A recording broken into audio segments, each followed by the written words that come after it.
নমস্কার বন্ধুরা, বঙ্গাল অর্চিতাস ইউটিউব চ্যানেলের আরও একটা ব্লগে আপনাদের সবাইকে স্বাগত। আশা করি আপনারা সবাই ভালো আছেন, সুস্থ পুরীতে আছেন। এক দুবার নয় বহুবার আমরা অনেকেই ঘুরতে গিয়েছি, কিন্তু পুরীতে গেলে সমুদ্র ও মন্দিরের পাশাপাশি আর কি কি দর্শনীয় স্থান আছে সেইগুলোর মধ্যে আজকে আমি অন্যতম একটি দর্শনীয় স্থানের সন্ধান দেব। এর আগে অনেকেই হয়তো এই ভ্রমণ স্থানে গিয়েছেন, আবার অনেকেই এর সন্ধান জানেন না অথবা এই ভ্রমণ স্থানে এখনো পর্যন্ত যেতে পারেননি। সেই জনপ্রিয় স্থানটি হলো পুরীর গুপ্ত বৃন্দাবন। এই দর্শনীয় স্থানটির সঙ্গে মানুষ আগে পরিচিত ছিল না, কিন্তু সময়ের সাথে সাথে ও যুগের পরিবর্তনের সাথে সাথে মানুষ এই দর্শনীয় স্থানে এসে ভিড় জমাচ্ছে। মথুরা বৃন্দাবনে যাওয়া সম্ভব না হলেও পুরীতে এসে এই গুপ্ত বৃন্দাবনে অবশ্যই একবার ভ্রমণ করতে পারেন। স্বর্গদ্বার থেকে টোটো নিয়ে মাত্র 20 মিনিটের পথ পেরিয়ে 250 টাকা ভাড়া দিয়ে চলে আসতে পারেন এই গুপ্ত বৃন্দাবনে। টোটোওয়ালারা ভাড়াটা একটু বেশি বললে আপনারা 250-300-তে কিন্তু চলে আসতে পারবেন এই গুপ্ত বৃন্দাবনে। এই গুপ্ত বৃন্দাবনে রয়েছে একটি রেস্টুরেন্টের সুব্যবস্থা, আপনারা চাইলে কিন্তু এখানে খেতেও পারবেন। অনেকে একে গুপ্ত বৃন্দাবন বা গৌরবিহার আশ্রমও বলে থাকেন। এখানে আমাদের এন্ট্রি ফি লেগেছিল মাত্র 10 টাকা মাথা পিছু। চৈতন্য মহাপ্রভু যখন পুরীতে ছিলেন তখন তিনি এই আশ্রমে এসেই সাধনা করতেন। বর্তমানে এই বৃন্দাবনের রূপ দেন সুবল চন্দন দাস। এখানে বিভিন্ন পৌরাণিক কাহিনী ও ভগবান শ্রীকৃষ্ণের বিভিন্ন লীলা এখানে মডেল হিসেবে প্রতিস্থাপিত করা হয়েছে। এখানে রয়েছে একটি রাধা গোবিন্দ বিগ্রহর মন্দির। এই মন্দিরটা আপনাদেরকে পরে দেখাচ্ছি, কারণ এই মন্দিরটা তখন বন্ধ ছিল। এই দর্শনীয় স্থানে ভ্রমণ করার সময় হচ্ছে সকাল 7টা থেকে 12:30, বিকেল 3টে থেকে 6টা। শ্রীকৃষ্ণের জীবন কাহিনী রয়েছে এখানে, শ্রী চৈতন্যের অনেক কিছুও রয়েছে। এছাড়া অনেক মূর্তি আছে। গাছগাছলায় ভরা এই মনোরম পরিবেশে আপনাদের এলে কিন্তু অবশ্যই ভালো লাগবে।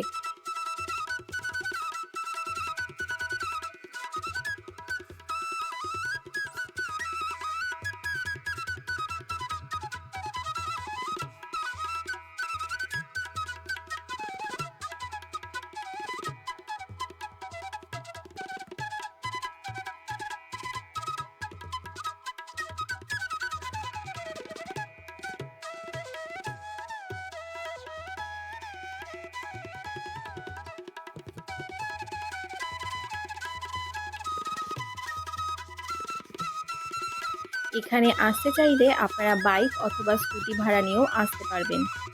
আমরা যেহেতু গুগল ম্যাপ অন করে স্কুটি ভাড়া করে গিয়েছিলাম, তাই রাস্তা কিন্তু আমাদের খুবই খারাপ ছিল। তাই আমি আপনাদের অনুরোধ করব, যদি আপনারা এই লোকেশনে যেতে চান তাহলে অবশ্যই টোটো অথবা অটো ভাড়া করে যেতে পারেন।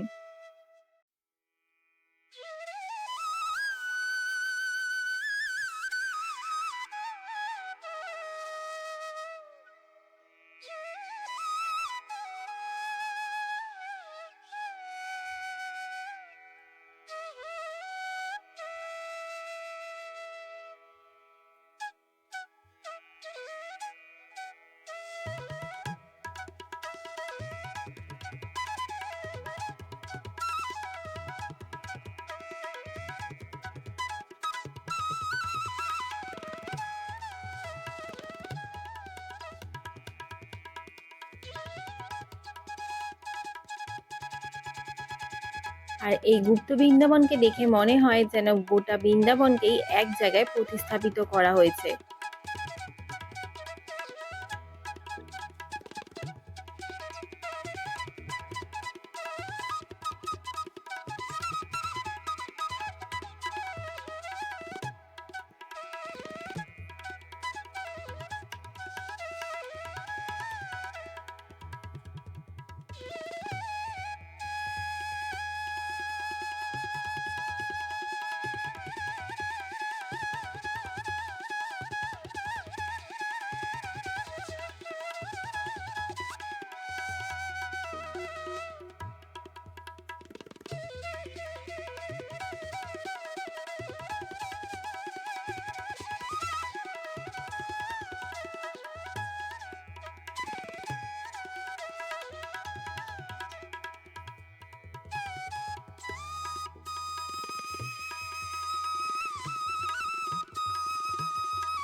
বন্ধুরা, আপনারা যারা আমার চ্যানেলটাকে এখনো পর্যন্ত সাবস্ক্রাইব করেননি, চ্যানেলটাকে অবশ্যই সাবস্ক্রাইব করে দেবেন এবং অল নোটিফিকেশন বেল আইকনটা প্রেস করতে একদমই ভুলবেন না।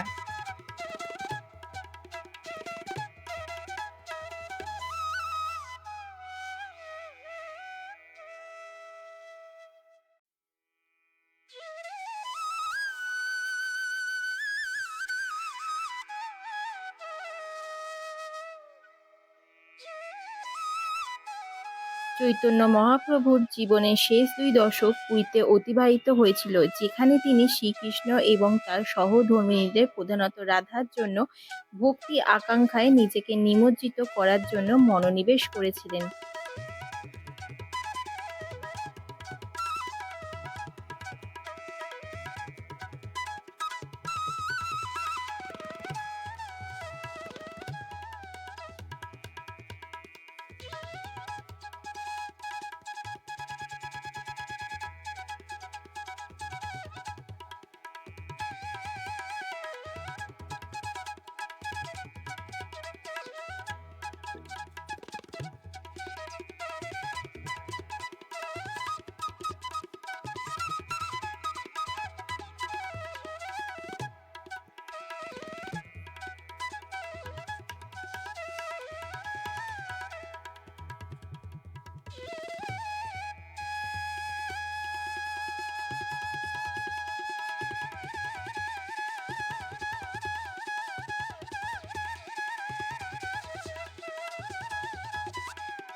এখানে রয়েছে একটি শনিদেবের মন্দির। আমরা যখন গিয়েছিলাম মন্দির বন্ধ ছিল। আপনারা যদি সময়ের মতো যান তাহলে এই মন্দির খোলা পাবেন। আর এখানে পুজো গ্রহণেরও ব্যবস্থা রয়েছে।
এই হলো সেই গুপ্ত বৃন্দাবনের মন্দির।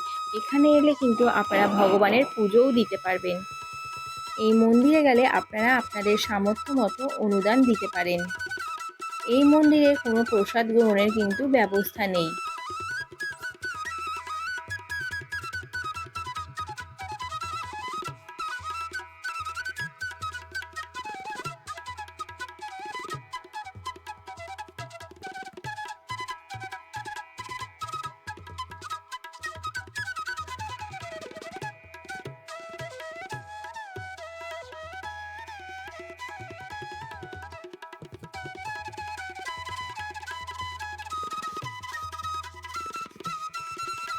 যদি আপনারা এখান থেকে কেনাকাটা করতে চান তাহলে মন্দিরের পাশেও বেশ কয়েকটি দোকান রয়েছে, সেখান থেকে অনায়াসেই কেনাকাটা করতে পারবেন। এছাড়া এই মন্দিরের আশেপাশে বেশ কয়েকটি খাবার দোকানও রয়েছে, সেখান থেকে কিন্তু আপনারা খাবারও খেতে পারবেন।